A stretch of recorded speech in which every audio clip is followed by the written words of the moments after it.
नमस्ते बच्चों, आज की अपनी पोइम है नोबल नेचर। चलिए स्टार्ट करते हैं। तो सबसे पहले मैं आपको कठिन मीनिंग इसमें बता देता हूँ। It is not growing like a tree. इसमें ट्री का मतलब होता है पेड़, बल्क में होता है बड़ा आकार, मेक मैन बेटर बी मनुष्य को अच्छा होना, ओक ओक एक यहाँ पे पेड़ का नाम है, 300 ईयर 300 साल, एट लास्ट आखिर में, लोग माने लट्ठा, ड्राई सूख करके, बाल्ड बिना पत्तियों के, सीयर सड़गल करके, लिली एक पेड़ का और दूसरे पेड़ का नाम है, प्लांट का नाम है, फेयर फार बहुत कहीं ज़्यादा अच्छी, एल दो it fall and died at night उन रात में ख़त्म हो जाना, नष्ट हो जाना जीवन का, इट वाज प्लांट पौधा, फ्लोवर ऑफ लाइट ये रोशनी का प्रसन्नता का प्रतीक है यहाँ पे, स्मॉल प्रोपोर्शन छोटे अनुपात में, ब्यूटी सुंदरता, इन शॉर्ट में जस कम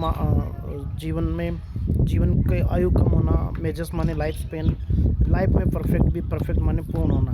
तो चलिए पोएम को स्टार्ट करते हैं। कठिन मीनिंग आपको पता चल गए हैं। देखिए, it is not growing like a tree, केवल पेड़ की तरह से इन बल्क बड़े आकार में होना, यानी कि पेड़ की तरह से लंबा जीवन जीना मनुष्य को कभी भी महान नहीं बनाता है। जैसे कि एक ओक जो होता है वो 300 साल तक खड़ा रहता है, लेकिन आखिरकार में सूख करके बिना पत्तियों के सड़गल करके ख़त्म हो जाता है उसका जीवन, उसके जीवन का कोई फ़ायदा नहीं है।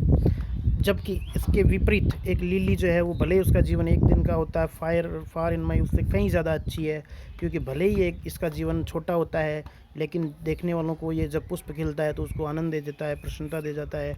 इसीलिए जीवन छोटा है, लेकिन वो फ्लावर ऑफ लाइट है, यानी कि देखने वालों को प्रसन्नता देता है।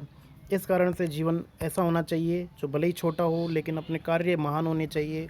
वर्षों में लंबा जीवन होने का कोई मतलब नहीं है। भले ही जीवन छोटा हो, लेकिन अपने कार्य अच्छे हो, समाज को फ़ायदा मिल रहा है, अपने जीवन में अपने जीवन से किसी के जीवन के अंदर खुशियाँ आ रही है, प्रसन्नता आ रही है, तो भले ही जीवन छोटा हो, हमारी अचीवमेंट्स जो है, हमारा जीवन की जो परफेक्टनेस है वो ईयर्स में नहीं मापी जा कर के नोबल एक्ट्स के अंदर, नोबल डीड्स के अंदर मापी जा परफेक्ट भी। तो इस तरह से छोटे अनुपात में भले ही हो, लेकिन अगर हम कम साल के लिए भी जिएँ, लेकिन हम ऐसा जीवन जिएँ जिससे दूसरों को फ़ायदा हो, तभी हमारा जीवन जो है वो परफेक्ट हो सकता है। इस तरह का मैसेज इस पोइम के अंदर दिया गया। Thank you.